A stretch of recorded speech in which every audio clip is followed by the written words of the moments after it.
niêm mạc của bệnh nhân này có dấu hiệu bị tổn thương. Chào bác sĩ. Chào anh.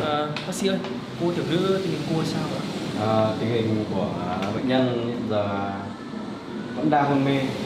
Tôi đang theo dõi và điều trị. Hiện tại bệnh nhân thiếu máu rất là nhiều. Vâng.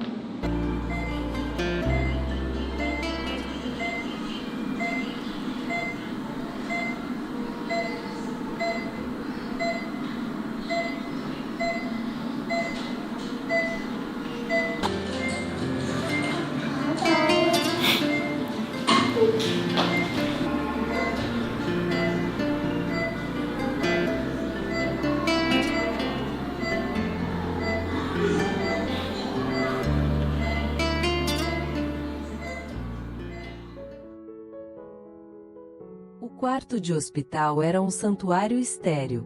Suas paredes brancas um contraste gritante com a vibrante vida rural que LY2N conhecia poucas horas antes. Ela jazia imóvel na cama, seu delicado corpo engolido pelos lençóis brancos e nítidos, seu rosto pálido e sereno apesar do emaranhado de tubos e fios que a conectavam às máquinas. Os monitores ao lado dela apitavam ritmicamente, suas linhas verdes traçando seus batimentos cardíacos, um ritmo constante, mas frágil, que parecia ecoar sua luta pela vida. Um jovem médico, seu jaleco branco ligeiramente amarrotado por um longo turno, estava ao lado de sua cama, com a testa franzida enquanto revisava seu prontuário. A frequência cardíaca dela está estável. Pressão arterial normal. Isso é um alívio, murmurou ele, com a voz baixa enquanto ajustava o gotejamento intravenoso. Ele se inclinou mais perto, seus dedos enluvados gentilmente levantando a pálpebra dela para examinar seus olhos. Espere. Há danos na córnea aqui. Enfermeira. Você registrou tudo para a atualização da família?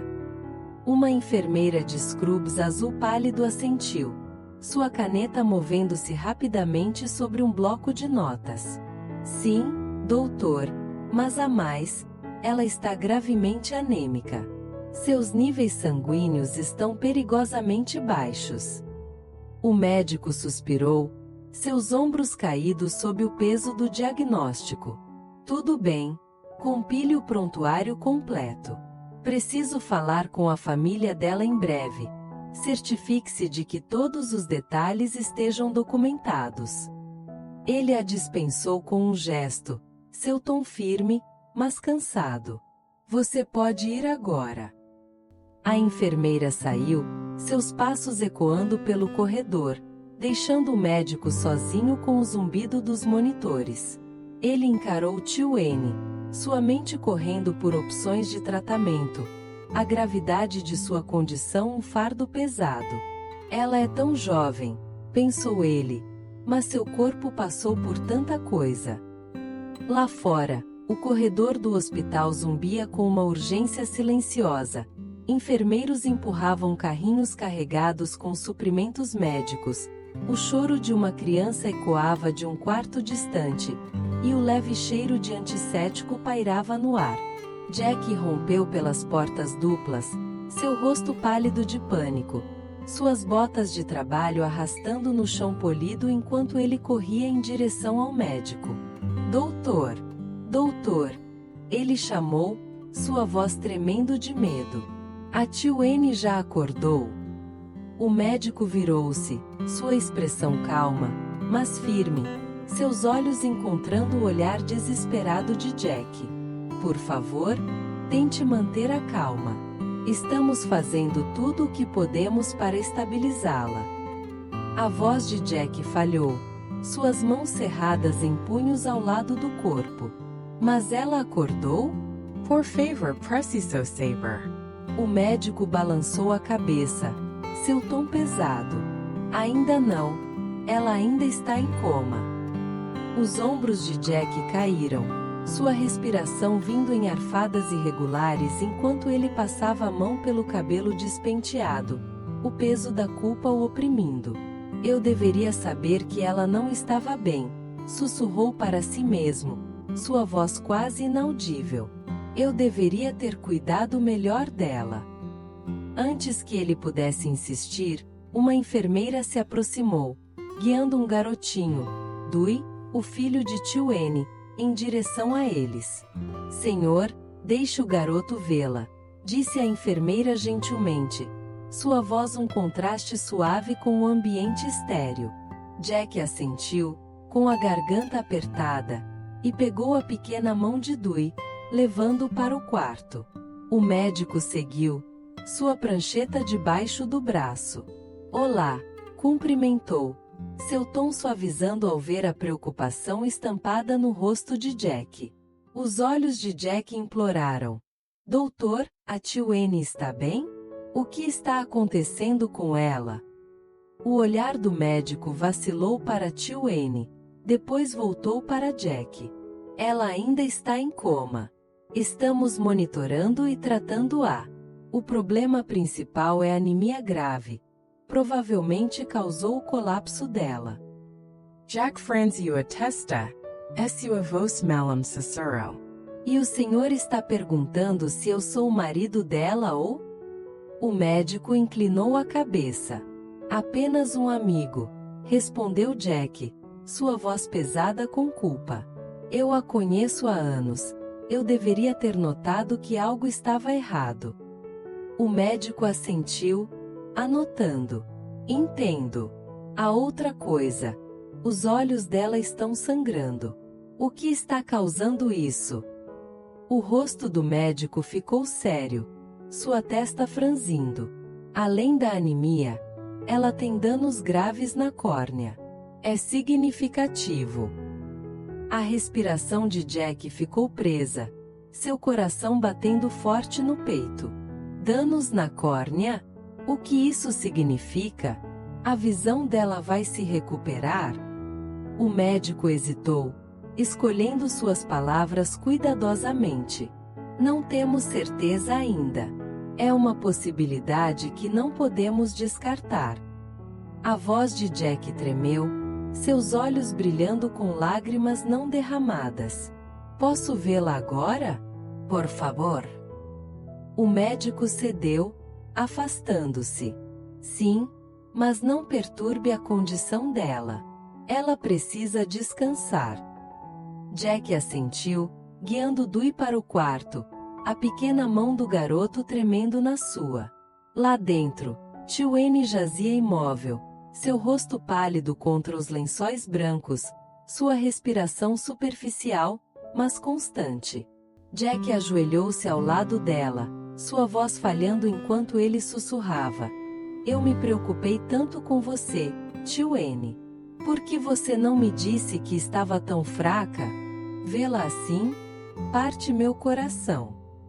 Ele enfiou a mão no bolso, tirando um pequeno anel de prata, sua delicada banda brilhando sob a luz fluorescente. Eu planejei uma surpresa hoje. Eu queria fazer você sorrir. Eu ia pedir para você começar um novo capítulo comigo. Mas, isso aconteceu. Se você acordar, eu vou colocar isso no seu dedo.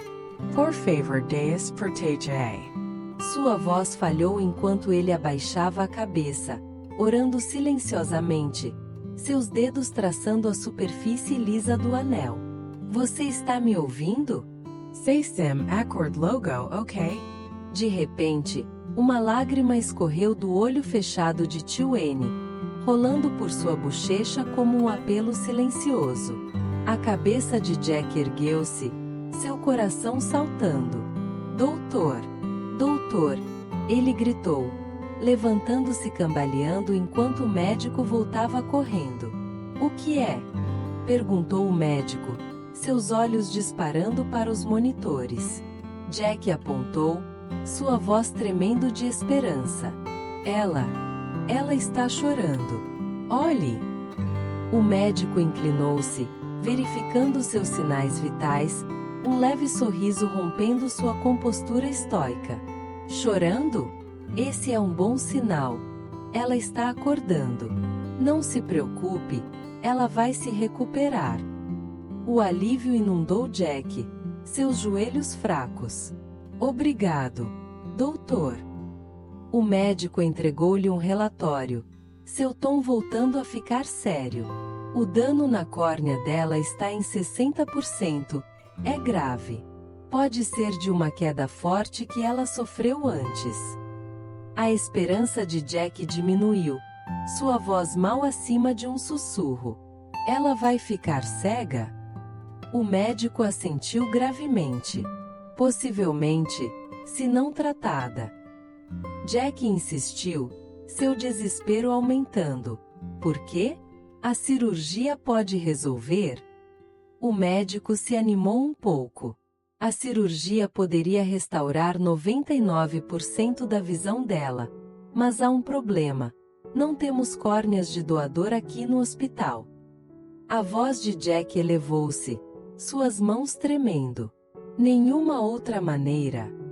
O médico balançou a cabeça, sua expressão apologética. Apenas um doador pode salvar a visão dela agora. Jack assentiu, sua mandíbula apertando com determinação. Eu entendo. Eu vou encontrar uma maneira. Uma enfermeira entrou, seus braços carregados com um cobertor macio. Aqui está a coberta dela, senhor, disse ela, entregando-o a Jack. Ele o pegou, sua voz mal audível enquanto ele o colocava sobre a forma imóvel de tio N. É minha culpa por não cuidar melhor de você. Deus tem sido. Do outro lado da cidade, o sol filtrava pelas janelas de um escritório aconchegante, projetando padrões quentes no chão de madeira. Vasos de plantas alinhavam as prateleiras, suas folhas um verde vibrante contra as paredes suaves. Lan estava sentada de frente para sua irmã mais velha, uma mulher com olhos cansados e uma mala feita ao lado, preparando-se para uma próxima viagem de negócios. O relógio na parede marcava meio-dia, seu ritmo constante um lembrete do tempo que passava. Lan entregou uma pequena sacola de presente, seu sorriso caloroso. Olá, irmã, cumprimentou, acomodando-se em uma cadeira. Sua irmã olhou para cima, sua expressão suavizando. Ohá, Lan, sente-se. Lan colocou a sacola na mesa, sua voz brilhante. Estou aqui em nome da empresa para desejar a você uma viagem de trabalho segura e bem-sucedida. Todos contribuirão para este presente.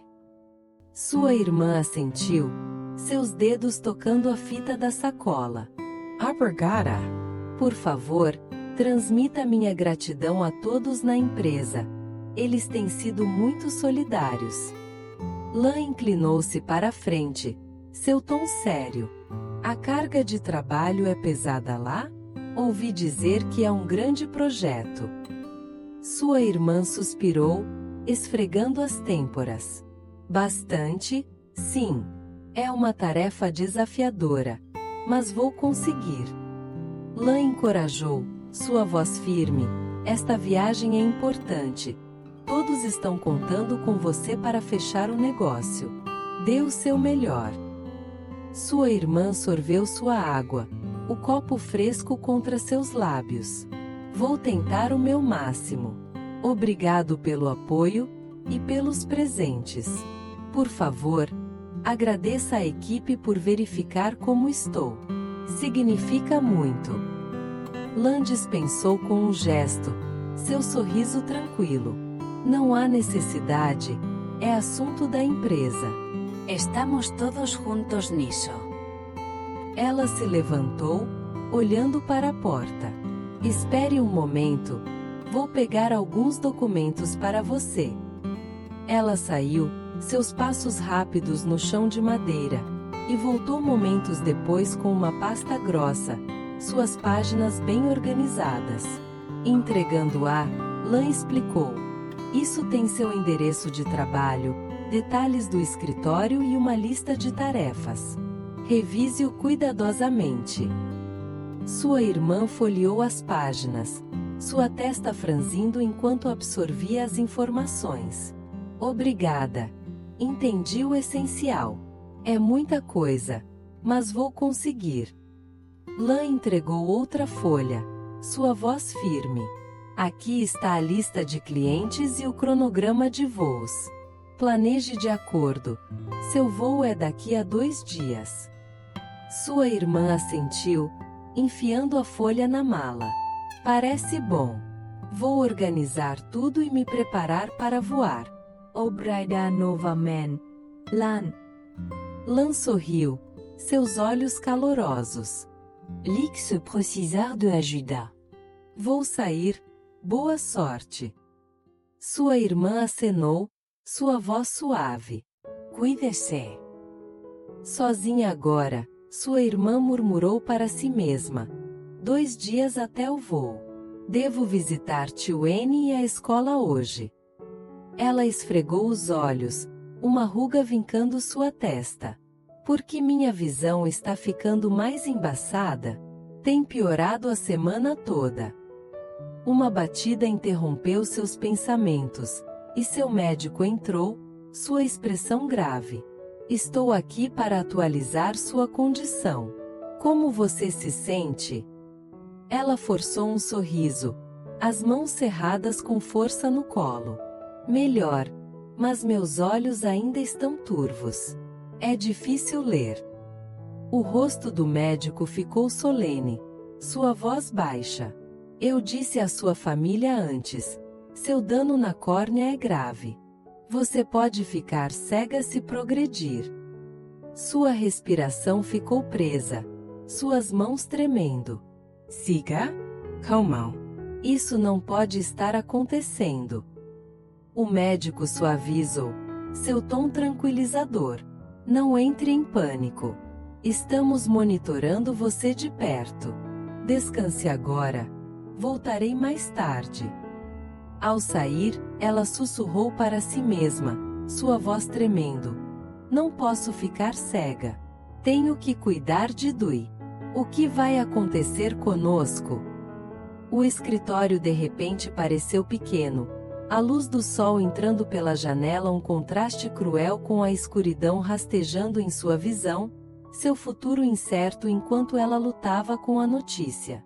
A estrada rural se estendia infinitamente diante da mãe de tio N, seus passos rangendo no cascalho enquanto ela se aproximava da casa de madeira, cujo telhado inclinado estava desgastado pelo tempo. O jardim ao lado era uma explosão de verde, fileiras de vegetais balançando na brisa, enquanto um bando de patos grasnava perto do curral, sua fome evidente em seu andar inquieto. O ar carregava o cheiro terroso do solo, misturado com o leve almíscar do chiqueiro próximo, um conforto familiar que agora parecia vazio. Onde está tio N? Ela se perguntou, um arrepio percorrendo sua espinha ao pisar na varanda. O silêncio era sinistro, quebrado apenas pelo farfalhar das folhas e pelos chamados insistentes dos patos. Ela empurrou a porta, o chão de madeira rangendo sob seu peso, mas a casa estava vazia, o ar pesado de ausência. Seu coração disparou enquanto ela discava o número de tio N, seus dedos tremendo. Uma voz robótica respondeu: o assinante não pode ser alcançado. Franzindo a testa, ela ligou para o filho, TRNG, sua voz tensa de preocupação. John. A voz dele chiou. Mãe? Ela insistiu. Onde você está? O tom dele era pesado. No hospital central. Seu coração deu um pulo. Hospital? Quem se machucou? TRNG hesitou. Sua voz tensa. Tio N desmaiou esta tarde. Eu a trouxe. A mãe dela engasgou, a mão voando para a boca. O que aconteceu? Ele explicou. Ela está anêmica e os olhos dela têm problemas. Lágrimas brotaram em seus olhos. Há quanto tempo isso acontece? Desde esta tarde, disse ele. Ela acordou brevemente, mas não está fora de perigo. Alívio misturado com preocupação. Estou na casa dela. Não há ninguém aqui. Qual hospital? Hospital Central, respondeu TRNG. E Dui? Perguntou ela, sua voz tremendo. Ainda na escola. Eu não o peguei. Ela decidiu, seu tom firme. Vou buscar Dui e depois venho. Trường con cô đáo. Tenha cuidado, mãe. Desligando, ela olhou para os patos, seus grasnados ficando mais altos. Coitados, estão morrendo de fome, murmurou ela, o coração pesado. Ela espalhou ração pelo chão, os patos correndo para frente, suas penas brilhando na luz do sol. O jardim parecia observá-la, seus verdes vibrantes um contraste gritante com o pavor em seu peito. Tio N, o que aconteceu com você? Sussurrou ela, sua voz embargada ao se virar para a estrada. Indo para uma lanchonete à beira da estrada, ela se aproximou de uma vendedora, suas mãos segurando a bolsa com força.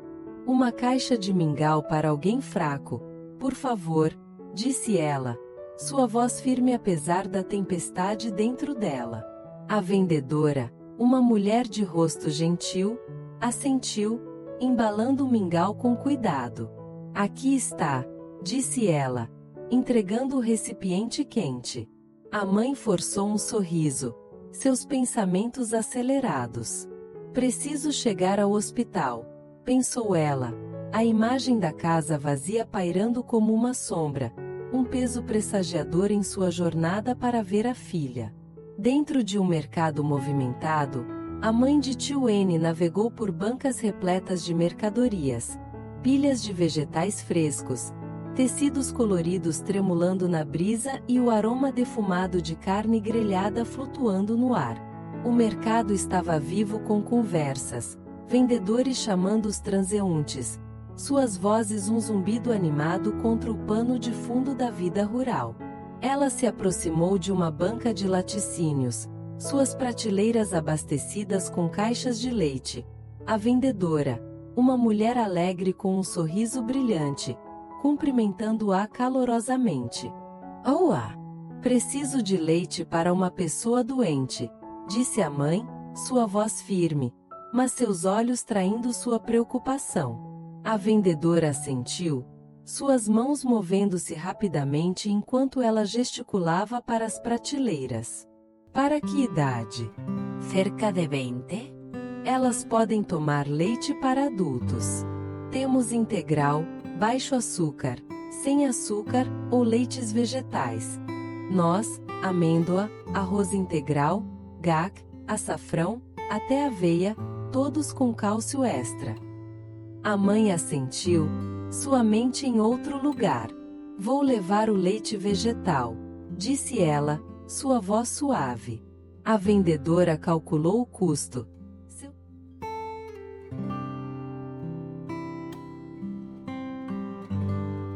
Boys at sea, too, had a happy marriage. Then it was my turn. And all I could do was cry as I told the story of my own husband's battle with cancer and chronic pain. As unquote, I'm used to asking people what they have learned from their experiences, so it was natural for me to ask her for advice on what happened her deal with the crossing grips. Obviously, she has been doing something right to be so full of vitality and joy after such a short time. She described it, her travels around the world with sparkling eyes and her plans for the next year with